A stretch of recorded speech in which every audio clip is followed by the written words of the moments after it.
So eto na nga po mga idol, Los Angeles Lakers gagamitin na ang kanilang dalawang backup na sentro na magpapalakas sa Game 2 kontra sa kupunan ng Minnesota Timberwolves. Starting 5 lineup mas malakas na ngayon. And bago ho natin yan ipagpatuloy usapan, please huwag niyo muna kakalimutan na mag-like and subscribe sa ating YouTube channel. Maraming salamat po mga kaibigan. Nakita naman natin dun sa Game 1 natalo ho ang Los Angeles Lakers kontra sa kupunan ng Minnesota sa final score na 95-117. Given naman na malakas ng starting 5 na ginamit ng Lakers, pero kinulang pa rin ho yun mga idol. Dahil kung papansin niyo mga kaibigan, sa stats po ng mga player, ang naging problema talaga dito sa Lakers ay yung big man o sentro. Napansin natin Jackson Hayes na gamit lamang dito nga po sa early ng first quarter, pero noong mga sumunod hindi na siya masyadong nagamit. Kaya nga noon pa man sinasabi natin ang Lakers kinakailangan talaga ng backup po na legit na sentro o big man.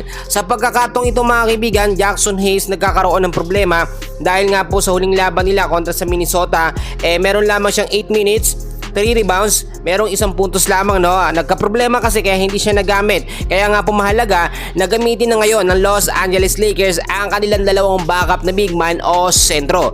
Well mga kaibigan, upon checking kung titignan ho ninyo, ang dalawang backup o sentro nga po ng Los Angeles Lakers walang iba kundi eto nga pong si Maxi Kleber mga idol at si Alex Len. Pero medyo duda tayo, alanganin tayo kapag ginamit eto nga pong si Alex Len, hindi siya masyadong effective. Kaya ang ginagawa ho ngayon itong si Coach JJ Redick mga idol, ginagawa niya hong sentro mga kaibigan, etong si Rui Hachimura, kahit si LeBron James ginagampanan na yung pagiging sentro. Tapos pinapasok naman etong si Dorian Finney-Smith. Ang nangyayari, pinapalitan muna pansamantala ni Dorian Finney-Smith eto nga pong si Jackson Hayes sa mga intense and crucial game, which is ang pagkakamali dito nito si JJ Redick mga kaibigan, binitawan niya kasi yung dalawang magagaling o legit na sentro, which is Christian Coloco mga kaibigan at itong si Trey Jemison na kahit matako sa foul ay nakakadepensa naman. Inaasahan natin mga kaibigan sa Game 2 ang panibagong sistema ngayon ng Los Angeles Lakers. Tanong ng mga Lakers fans, ano ba yung bagong sistema na gagamitin ng Lakers mga idol para siguradong manalo sila dito nga po sa Game 2 kontra sa Minnesota Timberwolves? Mga kaibigan, given naman makinig ho kayo, eto yung starting 5 na original ng Lakers. Etong si Rui Hachimura, LeBron James, Jackson Hayes, Austin Reeves at Luka Doncic. Sa pagkakataong ito, posibleng palitan muna etong si Jackson Hayes nito nga po mga kaibigan na si Maxi Kleber. Si Maxi Kleber, bakit siya ang gagamitin? Mga kaibigan, nakita nyo naman hindi siya nagagamit itong mga nakaraang game ng Lakers at ito yung time niya para ipakita ang kanyang tunay na galing. Kaya nga siya na-trade sa Lakers mga idol.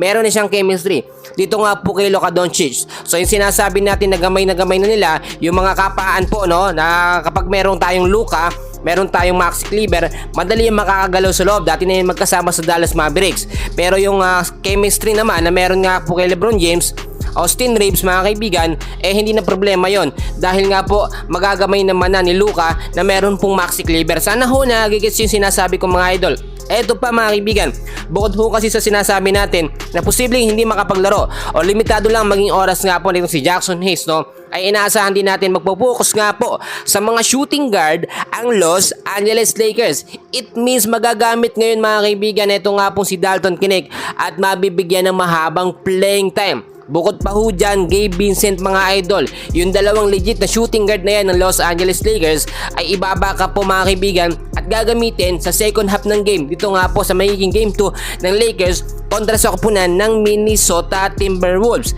So sapat na daw ba yung ganong sistema lamang ng Los Angeles Lakers para talunin po ang Minnesota? Dahil ang nangyayari dito parang small ball lineup pa rin.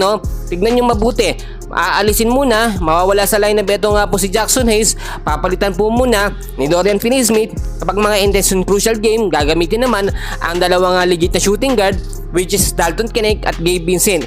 Ang masasabi natin, ito na sabihin na natin small ball lineup pa rin yan, pero yun nga po ang nagpapakampiyon or magpapanalo sa Lakers. Kaya nga po sila nakapasok sa playoffs dahil sa sinasabi natin na small ball lineup nga po nitong si JJ Redick. Sa pagkakataon ito mga kaibigan, tuloy-tuloy ang pag-ensayo nga po ng Los Angeles Lakers dahil nga po sa April 23 pa ang next game nila o Game 2 kontra sa kupunan ng Minnesota Timberwolves. Yan muna ang update natin for now, and please huwag niyo kakalimutan na mag-like and subscribe sa ating channel mga idol. Maraming salamat po.